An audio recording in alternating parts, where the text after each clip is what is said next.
شروع اللہ کا نام لے کر جو بڑا مہربان نہایت رحم والا ہے۔ ایک طلب کرنے والے نے عذاب طلب کیا جو نازل ہو کر رہے گا، یعنی کافروں پر، اور کوئی اس کو ٹال نہ سکے گا، جو بلندیوں والے اللہ کی طرف سے نازل ہوگا، جس کی طرف روح القدس اور دوسرے فرشتے چڑھتے ہیں، اس روز نازل ہوگا جس کا طول 50,000 برس ہوگا۔ تو تم کافروں کی باتوں کو حوصلے کے ساتھ برداشت کرتے رہو۔ لوگ اس دن کو دور سمجھتے ہیں، جبکہ ہماری نظر میں وہ قریب ہے۔ جس دن آسمان ایسا ہو جائے گا جیسے پگھلا ہوا تانبا، اور پہاڑ ایسے جیسے رنگین اون، اور کوئی دوست کسی دوست کو نہ پوچھے گا، حالانکہ ایک دوسرے کو سامنے دیکھ رہے ہوں گے۔ اس روز گناہگار چاہے گا کہ کسی طرح اس دن کے عذاب کے بدلے میں سب کچھ دے دے، یعنی اپنے بیٹے اور اپنی بیوی اور اپنے بھائی اور اپنا خاندان جس میں وہ رہتا تھا، اور جتنے آدمی زمین پر ہیں، غرض سب کو دے ڈالے، پھر اپنے آپ کو عذاب سے چھڑا لے۔ لیکن ایسا ہرگز نہیں ہوگا۔ وہ بھڑکتی ہوئی آگ ہے، کھال ادھیڑ کر کلیجہ نکال لینے والی۔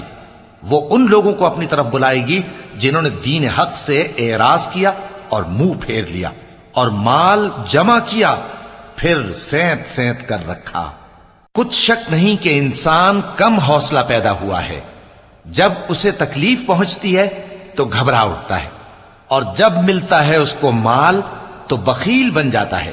مگر نماز ادا کرنے والے جو نماز کا التزام رکھتے اور ہمیشہ پڑھتے ہیں، اور جن کے مال میں حصہ مقرر ہے، یعنی مانگنے والے کا اور نہ مانگنے والے کا، اور جو روز جزا کو سچ سمجھتے ہیں، اور جو اپنے پروردگار کے عذاب سے خوف رکھتے ہیں، بے شک ان کے پروردگار کا عذاب ہے ہی ایسا کہ اس سے بے خوف نہ ہوا جائے۔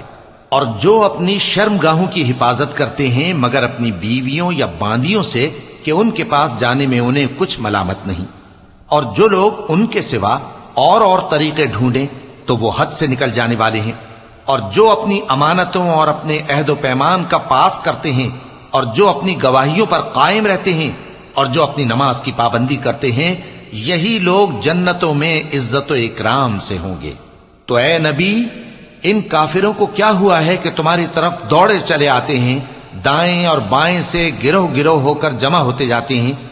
کیا ان میں سے ہر شخص یہ امید رکھتا ہے کہ نعمت کے باغ میں داخل کیا جائے گا؟ ہرگز نہیں۔ ہم نے ان کو اس چیز سے پیدا کیا ہے جسے یہ جانتے ہیں۔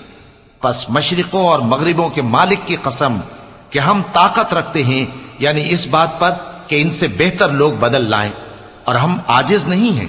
تو اے پیغمبر، ان کو باطل میں پڑے رہنے اور کھیل لینے دو، یہاں تک کہ جس دن کا ان سے وعدہ کیا جاتا ہے وہ ان کے سامنے آ موجود ہو۔